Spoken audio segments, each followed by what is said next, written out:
Ladies and gentlemen, this is an extremely important segment. And it is important because nobody is talking about this. Absolutely nobody is talking about this. But you need to start talking about this, and you need to tell everyone you know about a Gallup article, Gallup poll, Congress job approval, highest since 2009. 31% approve of the way Congress is handling its job. 31%.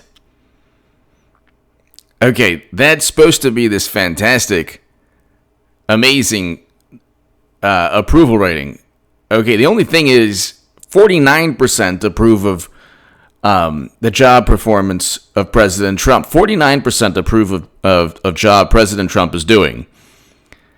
Trump is 18 points above Congress. 18 points above Congress. You want to talk about favorability ratings? President Trump has a 42% on average, according to Real Clear Politics, favorability rating. Okay? 42%. Nationwide. You look at all these polls on Real Clear Politics. Harvard Harris, CNN, Economist, YouGov, Politico, Morning Consult, CNBC, Monmouth, Emerson. Okay. And some of these polls have him at 45, 46%. He has a 49% job approval rating, according to Gallup. But this is a favorability poll, not necessarily a job approval rating. So, but you look, he's 31%. He's 18%. He's 18 points above Congress in terms of job performance rating. Okay, you look at Real Clear Politics. This is about 3 months old, but they had an approval rating of 36% towards the beginning of February. Okay, why is this important? Every single day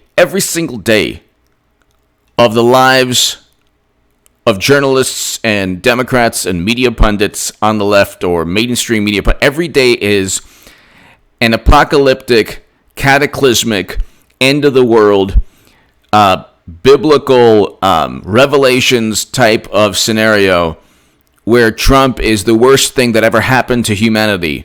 And Lord knows if we can survive the next day because of Trump's incompetence and his maniacal orange behavior.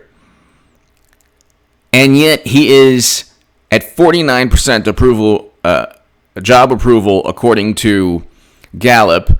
This is May 15th. This is as of May 15th, 2020. For a second consecutive month, Congress's job approval rating remains elevated at 31%. Congress last had an approval rating of 31% or better in early September 2009 during, but 31% approval rating compared to 49%. So Trump is leads Congress by 18 points. He has a better favorability rating than Nancy Pelosi. Nationwide, she has a 37.3 favorability rating, according to Real Clear Politics as of May 20th. So he has a better favorability rating by 6.7? No, but 5 points ahead of Nancy Pelosi. She has a 37%, 51% of Americans have an unfavorable view of Nancy Pelosi. Okay, you can look at Chuck Schumer. He has a 30% favorability rating. But again, nobody really thinks of Chuck Schumer or cares about what he's doing or even knows what he's doing at all. Except he's the Senate Minority Leader for the Democrats in the Senate. But other than that, nobody really. But you have to... Ladies and gentlemen, by the way, my Times of Israel article, share that everywhere. This is going to be the biggest political call of all time. And Democrats think they have their future in their own hands. They don't. It's a political machine. They're completely oblivious and completely delusional. That's why Debbie Wasserman Schultz was forced to resign in disgrace as were 4 other Democratic officials. The same thing happened to 4 other Democratic officials, forced to resign. That's why they came up with this nonsense, which is exactly, oh my God, anything with high to moderate confidence against them. So William Barr and John Durham, they have high to moderate confidence that there were a lot of bad things going on, potentially illegal activity. Oh, well, we can't investigate that. But they didn't purchase a Steele dossier to install Biden. Clinton purchased a Steele dossier, ladies and gentlemen. And the United States government under President Obama's administration utilized that Steele dossier as the basis for an investigation that found nothing, that never even had a predicate crime. Because then they said, well, James Clapper was moderately to highly confident, and then he was interviewed, and the House transcripts, he testified under oath, we don't have any evidence that Trump worked with Russia. They just thought he did. Then Richard Grenell comes out and declassifies documents and says, yeah, the whole thing was a bunch of nonsense. Then they say Richard Grenell is a political appointee, loyalist of Trump, but they don't say that James Clapper was a loyalist of President Obama. Notice how they always make their side pure as the driven snow. No political ambitions, even though Peter Strzok, the guy who interviewed Michael Flynn, stated we'll stop Trump. But this is really important, and now we have the Susan Rice emails that talked about the fact that there was no reason to even there was no reason at all to interview Michael Flynn other than to try to get him fired, which in and of itself is a political motive. There was no national security concerns. Then they said, Comey said, potentially, don't share any information with Michael Flynn because of his contacts with Sergei Kislyak. They already intercepted the calls. There was nothing illegal, and there was no wrongdoing. So they already listened to the calls. They found nothing. They still interviewed Michael Flynn. That's where the problem. That's the issue with the problem. The issue is that when you're talking about whether it's unmasking and it's not routine for incoming presidential candidates, and if they say, we were suspicious. Well, okay, then that's fine, but you found nothing.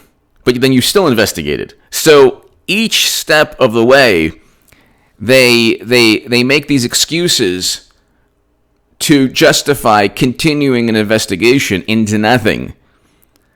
At first, we find out from the Susan Rice email document, or the document that was declassified by Richard Grenell. I have a live stream I did yesterday, and a segment that I'll do again today.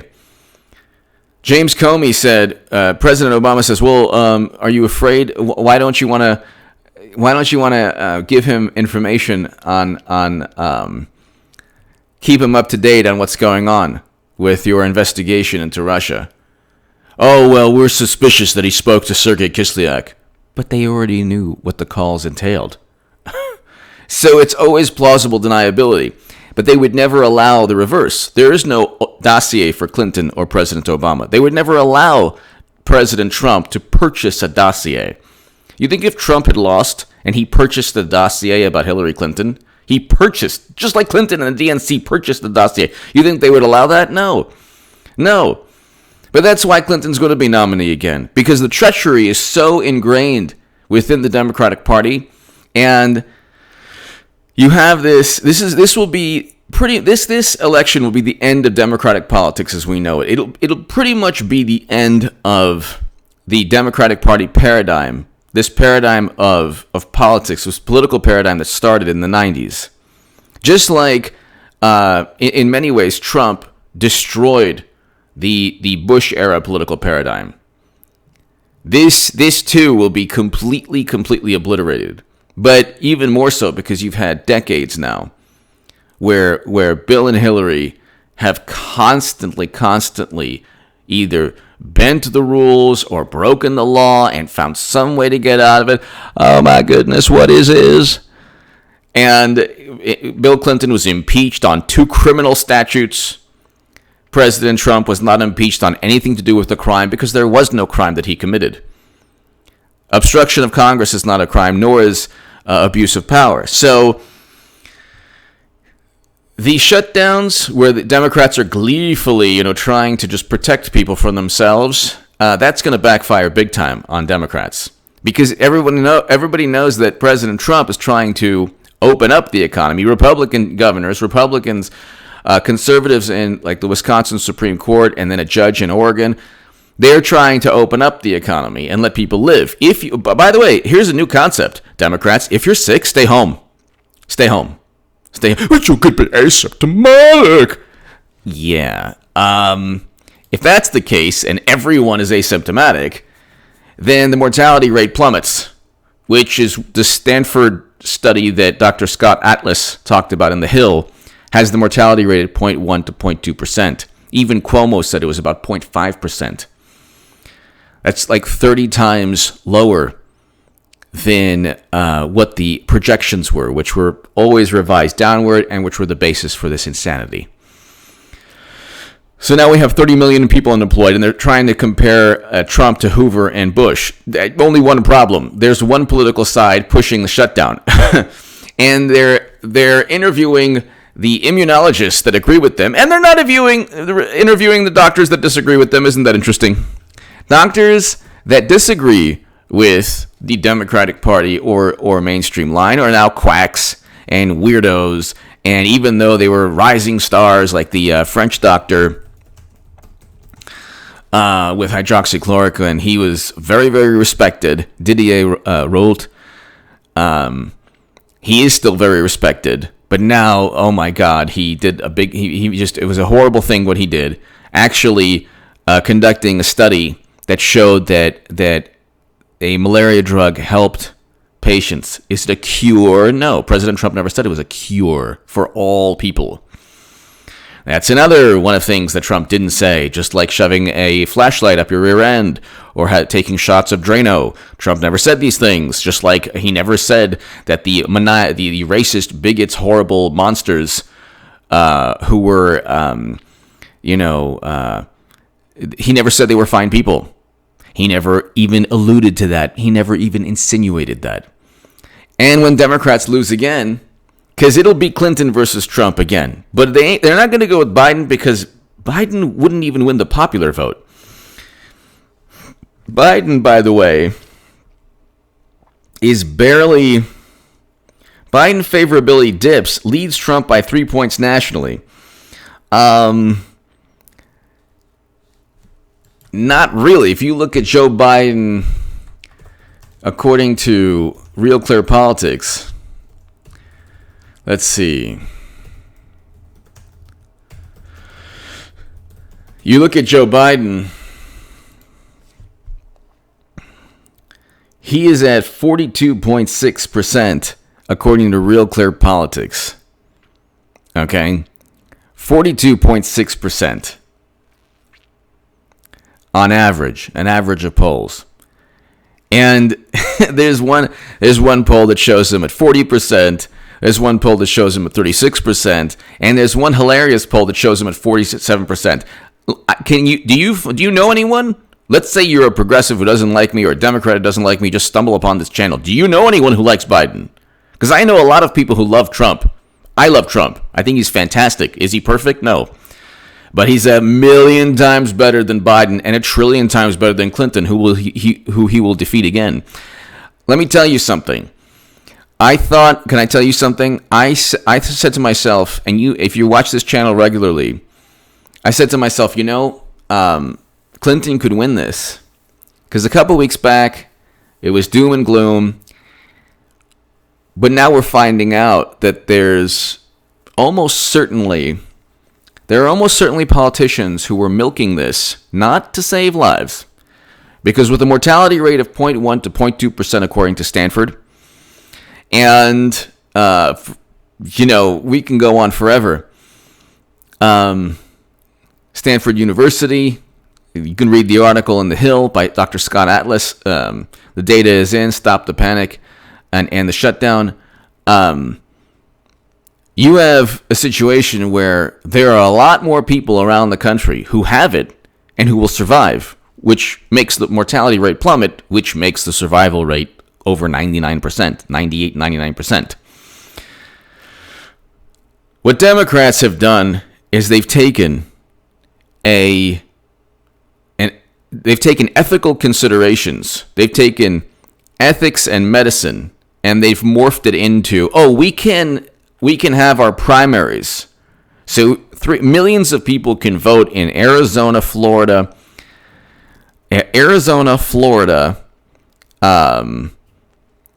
Illinois, and Wisconsin. However, you can't work because we're going to save you. We're going to save your lives, but you can vote. We're not going to save your lives then because we needed to kick Bernie to the curb because he's a walking doormat for the Democratic Party. And anyway, give me your thoughts below. There's a certain point where the average American, the independent voter who's going to swing this election, of all different backgrounds, by the way, 30% of Latinos voted for President Trump. 30%. That is a huge, huge portion of the Latino vote.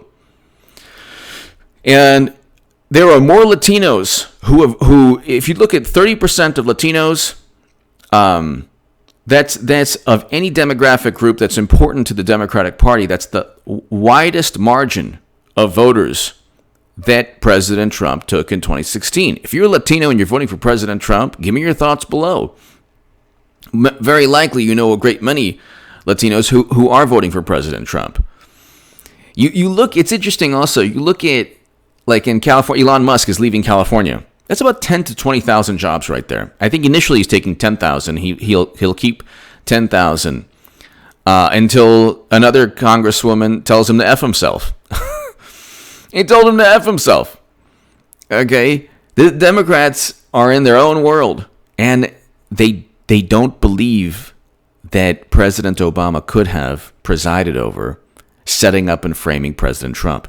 They believe that Russia hacked the DNC, that it's a fact and a certainty. When the ODNI report, the DHS report, and James Clapper himself, and Susan Rice and Samantha Power, and Attorney General Loretta Lynch, when they're asked directly, they say, we have no evidence. So when Trump says something, embellishes something, he lied.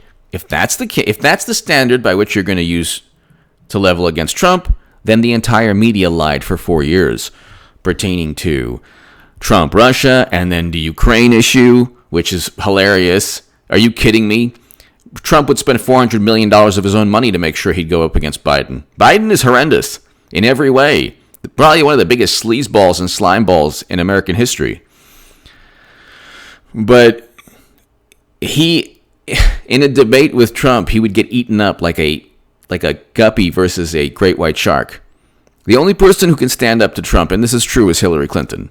I will have made the biggest political call of all time, and this will bolster the fact that Democrats don't have a political party. They don't have free will. They don't have the ability to decide their fate.